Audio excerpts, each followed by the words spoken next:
CCTV ফুটেজে দেখা যায় একটি খাবার হোটেলে নাসিরের সঙ্গে কয়েকজন যুবকের কথা কাটাকাটি চলছে। এক পর্যায়ে তারা নাসিরকে টেনে হিঁচড়ে হোটেল থেকে বের করে রাস্তায় নিয়ে আসে, পরে মারধর সহ ছুরিকাঘাত করে পালিয়ে যায়।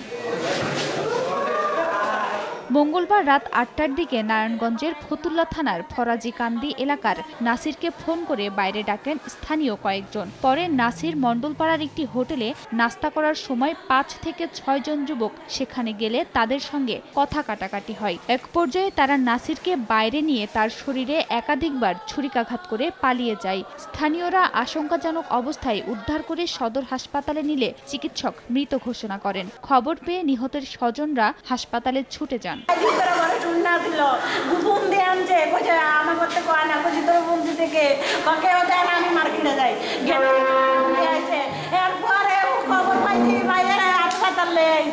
মার্কেটের কথা কেউ বাইরে সারাদিন বাড়িতে যায় নাই।